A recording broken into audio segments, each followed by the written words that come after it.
हरे राम राम राम हरे हरे, हरे कृष्ण कृष्ण कृष्ण हरे हरे. जगद्गुरु श्री संत तुकोबाराया सार्थ अभंग गाथा अभंग 3675. बैसवनी फेरा गडिया मध्यभागी हरी, अवघियांचे करी समाधान सारिके. पाये तो देख समोर भोगी अवघे प्रकार, हरुषे जेली कर. कवळमुखी देती ते बोले बोलती आसवे, देतील ते त्याचे घ्यावे एक एका ठावे. एरा अदृश्य तुका म्हणे देवा बहु आवडीचा हेवा, कोणाची या जीवा वाटोने दी विषम. 3375. श्रीहरीने आपल्या भोवती गोपाळ गोलाकार बसविले. आपण मध्यभागी बसून सर्वांचे समाधान केले. प्रत्येक जण श्रीहरीकडे पाहत होता. प्रत्येकाला आपल्या समोर श्रीहरी आहे असे वाटत होते. ते सर्व प्रकारचे सुखभोग घेऊ लागले. प्रत्येकाच्या शिदोरीतील अन्न पदार्थ तो सेवन करीत सवंगडी कृष्णाच्या मुखात प्रेमाने घास भरावीत ते तो खात होता. श्रीकृष्ण गोपाळाबरोबर बोलत ते प्रेमाने जे देतील ते घेत होता. त्याच्या प्रेमाचे रहस्य त्यालाच कळत होते, इतरांना ते गोड वाटे. तुकाराम महाराज म्हणतात, देवांना गोपाळाच्या प्रेमाची फार आवड असल्याने कोणाच्याही मनात दुजाभाव निर्माण होऊ देत नव्हता. ते 3676. आम्हा निकटवासे कळो आले जैसे तैसे, नाही अनारिसे कानोबाचे अंतरी. पिडती आपुल्याल्या भावना जैसी जयाची वासना, कर्माचा देखना पाहे लीळा कौतुक.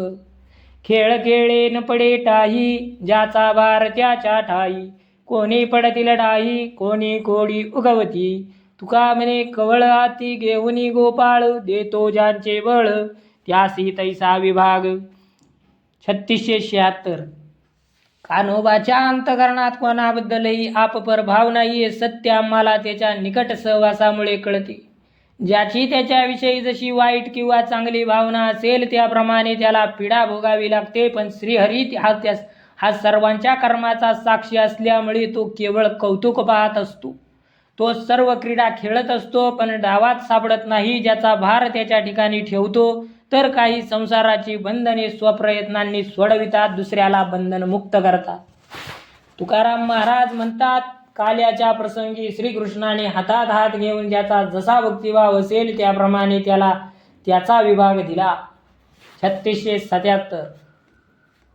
काम सारुणी सकळ आले अवघे गोपाळ, झाली आता वेळ म्हणती आना शिदोर्या. देती आपुल्याला झाडा, गाई बैसविल्या वाडा. दोंदील बोबडा वाकड्याचा हरिमेळी. आपुलाले आवडी, मुदा बांधल्या परवडी. निवडूनी गोडी हरी मेळवी त्यांत ते, बार वागविला खांदी नवती मिळाली तो मांदी. सकळांचे संधी ओझे अवघी उतरली, मागे जोता तंडी त्यासी रागा येती घडी. तुझी कारे कुडी येते मिथ्या भावना, एक एकाच्या सवांदे कैसे झाले ब्रह्मानंदे. तुका म्हणे पदे यारे वंदू हरींची. 3677. आपल्या गायींना चारण्याची सर्व कामे आटपून सर्व बाळ गोपाळ एके ठाई जमले आणि आता शिदोऱ्या आणा वेळ झाली आहे असे म्हणू लागले. सर्वांनी आपल्या पापपुण्याचा हिशोब कृष्णाकडे चुकता केला. इंद्रियरूपी गायींना हृदयाच्या वाड्यात निवांत बसविले. श्रीहरी बरोबर दोंदील बोबडा वाकडा पेंद्या वडजा नावाचे गोपाळ होते. आपापल्या आवडीप्रमाणे त्यांनी पंक्तीमध्ये भक्तिमुद्रा बांधल्या. त्यातील शिदोरी म्हणजे पूर्वसंचित पाहून त्यात देव आपल्या प्रसादाची भर घालून जीवित गोड करतात, अधोगती थांबवितात. जोपर्यंत शुद्ध भावभक्तीच्या समुदायात येण्या जाण्याचा योग आला नव्हता तोपर्यंत पाप पुण्यात्मक शिदोरीचे ओझे त्यांनी वागविले. त्याची पारमार्थिक लक्षणे पाहून श्रीहरीने त्यांची पाप पुण्यात्मक शिदोरीच्या ओझी उतरली.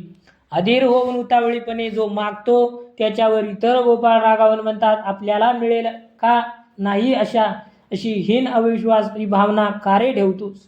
तुकाराम महाराज म्हणतात, परस्परात जो प्रेमाचा संवाद झाला त्यात ते सर्व गोपाळ ब्रह्मानंदाने तृप्त झाले व म्हणू लागले, चला आपण सर्व श्रीहरीच्या चरणाला वंदन करू. 3378. यमुने पाबळी गडिया बोले वनमाळी, आना सिदोऱ्या सकळी काला करू आजी, अवघे एके ठाई करोनी स्वाद, त्याचा पाही मजपाशी आहे तेही, तुम्हा माझी देतो मनती बरवे गोपाळ, मनती बरवे गोपाळ वाती सकळ, मोहरी पावे आनंद, खडकी सोडियेल्या मोठा, अवघा केला एकवटा, काला करोनिया वाटा, गडिया देतो हरी, एका पुढे एक घाली हात पसरी मुख, गोळा पावे तया सुख, अधिकची वाटे मनती गोड झाले, मनती गोड झाले आणि कधीही धाले नाही पोट आमुचे, हात नेतो मुखापासी एर आशा तोंडवासी, खाय आपण तयासी दावी वाकुलिया देऊनिया मिठी, पळे लागतील पाटी धरोनी काढीतील ओटी, मुखा माझी खाती म्हणती थकडा रे काना, लावी घास भरी राणा तुम करी तो शाना, पाठो वाही तयाच्या अवघियांचे खाय, कवळ कृष्ण माझी माय सुरवर म्हणती हाय हाय, सुखा अंतरलो एक एका मारी, डुंगा पाटी तोंडावरी गोळा नसावे हरी, म्हणे पुरे आता येतो काकुलती, गोळा नसावे श्रीपती, म्हणे खेळलो आता नीती, सांगो आदरिले आनंदाचे फेरी, माझी गालोनिया हरी एक गालिती हुंबरी, वाती सिंगे पावे वाकडे बोबडे खुडे मुळे एक लुडे, कृष्णा आवडली पुढे बहु भाविकती, करी कौतुक त्यांचे देखोनिया मुख, हरिसी वाटते सुख, खदखदा हसे एका एकाचे उच्चिष्ट, खातान मानिती वीट, केली लाजताही धीट, आपुलाय संग नाही गेली ज्याची भूक, त्याचे पसरवितो मुख, अवघिया देतो सुख, सारिके हरी, मनती मला बला हरी, तुझी संगती रे बरी, आता चाळविसी तरी नवजोग आणि का सवे, गायी विसरिल्या चार, पक्षी स्वापदांचे भार, झाले यमुनेचे स्थिर, जळवावो ठेले, देव पाहती सकळ मुखे गोटोनिया लाळ, धन्य म्हणती गोपाळ धिग झालो आम्ही, म्हणती कैसे करावे, म्हणती कैसे करावे, यमुना जळी व्हावे, मत्स्यशेक्ष घ्यावया, सुरवरांचे ताट भरले यमुनेचे तट, तव अधिकची होट मटमटा वाजती, आनंदे गोपासहित क्रीडा करी गोपीनाथ, म्हणे यमुनेत हात नका धुवू कोणी, म्हणती जाणे जीवींचे लाजे त्यास येते कैचे, शेषया कृष्णाचे लाभे थोरवी, धन्य दिवस काळ आजी फावला गोपाळ, म्हणती धाला रे सकळ, तुझी आणि हाते मानवले गडी, एक एकांचे आवडी दही खादले परवडी, धनीवरी आजी तुझा संग बरवा, नित्य आम्हासी द्यावा,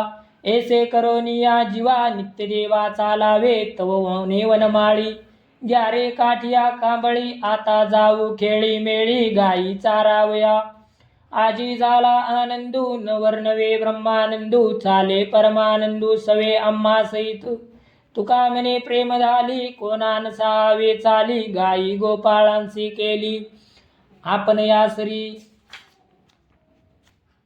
यमुनेच्या तीरावर उभे राहून भगवान श्रीकृष्ण सवंगड्यांना म्हणाला, तुम्ही सर्वजण आपापल्या शिदोऱ्या आणा, आज आपण काला करू, सर्वांच्या शिदोऱ्या एकत्र करून त्याचा प्रथम मी स्वाद घेतो, नंतर माझी शिदोरी त्यात मिसळून तुम्हाला वाटतो, हे तर अधिक चांगले. सवंगडी म्हणाले, आम्ही सर्वजण मोटरी पाळे वाजवून आनंदाने नाचू लागले. यमुना तीरावर खडकावर सर्वांनी आपली शिदोरी सोडली. सर्व खाद्यपदार्थ एकत्र करून त्याचा काला करून श्रीहरी सर्वांना ते वाटू लागला. एकापुढे एक आपले तोंड हात पसरू लागले. त्यांना काल्याचा घास मिळताच ते सुखी झाले. आणखी काला मिळावा असे त्यांना वाटू लागले. फार चवदार आहे, अधिक दे असे श्रीकृष्णाला म्हणू लागले. आमचे पोट भरले नाही. देवांनी आपला हात मुखाजवळ नेला. हे पाहताच गोपाळांनी आपले मुख उघडून पुढे गेले.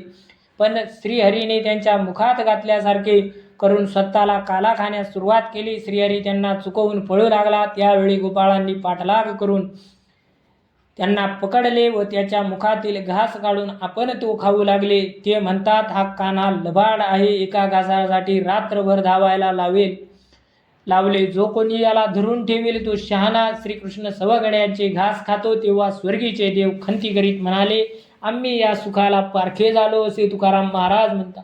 गोपाळ एकमेकांच्या पाठीवर, छातीवर, तोंडावर काल्याचे गोळे फेकून मारू लागले. श्रीहरीलाही तो मार सोसेना. तेव्हा तो सवंगड्यांना म्हणाला, हा खेळ पुरे, आता आपण चांगले खेळ खेळू. तेव्हा सर्व गोपाळांनी फेर धरला. श्रीहरीला मध्यभागी उभे केले. काही गोपाळ स्वतःभोवती फिरू लागले तर कित्येक जण शिंगे पावेल वाजवू लागले. काही गोपाळ वाकडे बोबडे खुजे पांगळे लुळे होते, पण ते फार भाविक असल्यामुळे श्रीकृष्णाला प्रिय होते. त्यांची मुखे पाहून श्रीकृष्णाला कौतुक वाटे. सुख होऊन तो खदा खदा हसू लागला. सर्व गोपाळ एकमेकाचे उष्टे सेवन करण्याविषयी कंटाळा करीत नसत. जे भिन्न लाजाळू होते त्यांना आपल्या संगतीने हरीने धीट केले. ज्याची भूक भागली नव्हती त्यांना श्रीहरी तोंड उघडायला सांगे आणि घास भरवे. तो सर्वांना सारखे सुख देतो असे पाहून गोपाळ म्हणू लागले, हे हरी तू खूप चांगला आहेस. तुझी संगत आम्हाला आवडते. दुसऱ्या कोणाबरोबर आम्ही जाणार नाही. तू जरी आम्हाला टाळले तरी तुझ्याबरोबर राहू. सर्व गायी गवत खाणे विसरल्या. पक्षी प्राणी आहार घ्यायचा विसरले. यमुनेचे पाणी वाहण्याचे थांबले. असा तो आनंद स्वर्गातील देव लालसेने मुखात लाळ गोटीत पाहत होते व म्हणत होते, हे गोपाळ किती भाग्यवान आहेत. आमच्या स्वर्गीय जीवनाचा धिक्कार असो. देवांनी या आनंदाचा थोडा लाभ कसा घेता येईल असा विचार केला. यमुनेच्या डोहात मासे होऊन ते गोपाळांनी काल्याने भरलेले उष्टे हात धुतले. म्हणजे आपापल्याला उष्टे मिळेल, अन्न मिळेल अशा आशेने देवांनी यमुना तटावर मासे होऊन गर्दी केली. ते पाहून गोपाळ आणखी मोठ्याने मिटक्या मारून प्रसाद खाऊ लागले. कृष्ण असा सवंगड्याशी क्रीडा करताना गोपाळ एकमेकांना म्हणाले, तुम्ही कोणीही आपले हात यमुनेमध्ये धुवू नका. ते म्हणाले, काना सर्वांचे मनोगत जाणतो, म्हणून उच्छिष्टांच्या प्रसादाचा लाभ अहंकारी लोकांना मिळता कामा नये. अहंकारामुळे उष्टे खायची त्यांना लाज वाटते. आजचा दिवस आणि काल्याचा प्रसाद मिळण्याचा ही वेळ हा दिवस परभाग्याचा आहे. कृष्णा, तू आपल्या हाताने आम्हाला प्रसाद दिला आहेस. खूप बरे खूप समाधान वाटले. काला खाऊन तृप्त झालो. सगळे सवंगडी खुश झाले व कृष्णाला म्हणाले, आज तुमच्या संगतीमध्ये आम्ही पोटभर दही खाल्ले. देवा, तुझी मैत्री चांगली आहे. ती अशीच आम्हाला सर्व काळ लाभू दे आणि या आनंदाचाही लाभ व्हावा. तेव्हा कृष्ण गोपाळांना म्हणाला, आता आपापल्या काठ्या कांबळी घ्या. हसत खेळत आपण पुन्हा गायी चारावयास घेऊन जाऊया. तुकाराम महाराज म्हणतात, आजचा आनंद हा ब्रह्मानंद आहे. साक्षात परमानंद असलेला श्रीकृष्ण आमच्याशी बरोबरीने वागतो. असे म्हणून सर्व गोपाळ कृष्णाच्या बरोबरीने चालू लागले. हरिप्रेमाने तृप्त झालेले गोपाळ त्यांचा पाय पुढे निघेना. कृष्णाला सोडून ते जरा दूर जाईना. 3679 या हो या चला जाऊ सकळा. पाहू हा सोळा आजी वृंदावनीचा. वाहिला गोपाळे वेणुनादे पडे कानी. धीर नवे मनी चित्त झाले चंचळ. उरले ते सांडा काम नका करू गोवी. हीच वेळ ठावी मज कृष्ण भेटीची. निवतील डोळे याचे श्रीमुख पाहता. बोलती ते आता घरची सोसू वाईट. कृष्ण वेटी आड काही नावडे आणिक. लाज तरी लोक मन झाले उदास. एका